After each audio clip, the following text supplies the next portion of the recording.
অনুষ্ঠানের আসলে কোনো প্রধান অতিথি নাই।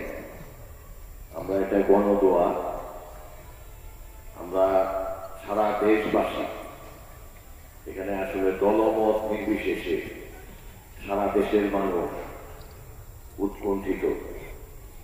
আমাদের মা, গণতন্ত্রের মা, দেশনেত্রী বেগম খালেদা জিয়ার জন্য আমরা সকলেই জানি উনি 23 তারিখ থেকে বিগত 23 তারিখ থেকে উনি এবার কেয়ার হসপিটালে আছেন। গত 2-3 দিন আগে উনি আরো বেশি অসুস্থ হয়ে গিয়েছিলেন।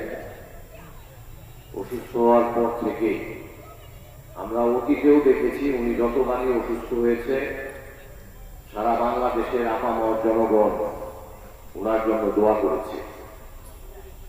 এরপরে উনি সুস্থ হয়ে গিয়েছিলেন। উনি দীর্ঘদিন চিকিৎসা না পাওয়ার কারণে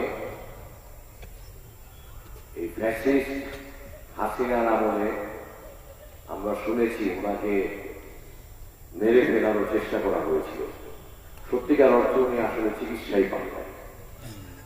আগস্টের পরে উনি লন্ডন যাওয়ার সৌভাগ্য হয়েছিল, ওইখানে কিছু চিকিৎসা উনি পেয়েছেন। ইতিমধ্যেই ওনার শারীরিক অনেক ধরনের সমস্যা তৈরি হয়েছে। দোয়া করতে আসছে তো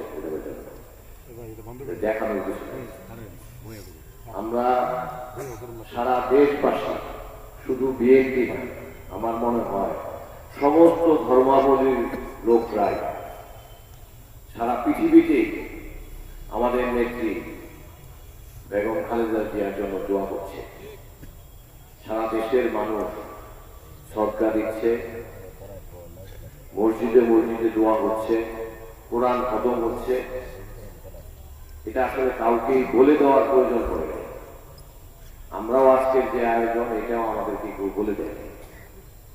আমরা আজকে মুক্তাগাছার সহ সারা বাংলাদেশে জুম্মার নামাজের পরে সব মসজিদে ওনার জন্য দোয়া করেছে। এখন আপনারা দেখবেন যে আজকে আমরা এখানে দোয়া করছি, ফেসবুক খুলে দেখবেন যে হাজার হাজার জায়গায় দোয়া করছে। এটা কাউকে বলে দেওয়ার বিষয় না। মানুষ অন্তর থেকে আমাদের নেত্রীকে ভালোবাসে এবং খালেদাকে ভালোবাসে। সবাই হৃদয়ের টানে যারাই দোয়া করছি, আমরা সবাই আমাদের হৃদয়ের টানে দোয়া করছি। এবং এই যে সম্মান উনি পেয়েছেন, আমরা কয়েকদিন যাবত যেটা দেখতেছি, এই সরকার যেভাবে তাকে সহযোগিতার হাত বাড়িয়ে দিয়েছে, এটা আমাদের দলের জন্য, আমাদের নেত্রীর জন্য বিশাল সম্মানের ব্যাপার। সারা পৃথিবীতে, সারা বিশ্বে কেউ এরকম সম্মান পেয়েছে আমার জানা নেত্রী যে ত্যাগ স্বীকার করেছেন। আমি বিভিন্ন সময় মুক্তাগাছার বিভিন্ন অনুষ্ঠানে, বিভিন্ন বক্তৃতায় বলেছি যে আসলে বেগম খালেদা জিয়ার মতো, ওনার ফ্যামিলির মতো ত্যাগ বিএনপি কেউ করতে পারে। আমাদের দলের প্রতিষ্ঠাতা শহীদ প্রেসিডেন্ট জিয়াউর রহমান সাহেব মারা যাওয়ার পর থেকে উনি কিন্তু যুদ্ধই করে যাচ্ছেন। এই এরশাদের শাসনামলে যে আন্দোলন করেছিলেন আমাদের নেত্রী বেগম খালেদা জিয়া, উনি কিন্তু আপোষের উপাধি পেয়েছেন তখন থেকে। কোনোই আপোষ করেন না, কোন সরকারের সাথে উনি আপোষ করেন না। দেশের স্বার্থে কোথাও উনি আপোষ করেন না। ভালোবেসেছেন, এই দেশের মানুষকে ভালোবেসেছেন। আমরা যদি দেখি যে এই যে কতবার উনি আপনার এবার কেয়ার হসপিটালে ভর্তি হয়েছে 5ই আগস্টের আগে, নেতা বলেছেন যে 6 বার উনি মৃত্যুর মুখ থেকে ফিরে এসেছেন, কিন্তু উনি এই দেশ থেকে যান না। হাসিনা বোধহয় সবচেয়ে বেশি খুশি হতো উনি যদি এই দেশ থেকে চলে যেতেন ওনার একমাত্র সন্তান তারেক রহমান সাহেবের কাছে। উনার এই ত্যাগ মানুষ দেখেছে, সারা বিশ্ববাসী দেখেছে।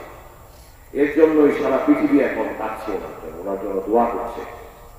চলুন কথা না বাড়িয়ে আমরা সকলে ওনার জন্য প্রাণ ভরে দোয়া করি। ইনশাল্লাহ আমাদের নেত্রীকে আল্লাহ সুস্থ করে দিবেন, আমাদের মাঝে আবার ফিরিয়ে দিবেন আগের থেকে শক্তিশালী হিসেবে। আমরা যেন শুধুমাত্র রাজনীতির খাতিরে রাজনীতি না, ওনার জন্য আমরা আল্লাহর ওয়াস্তে সকলে মন থেকে ওনার জন্য দোয়া করি। আল্লাহ যেন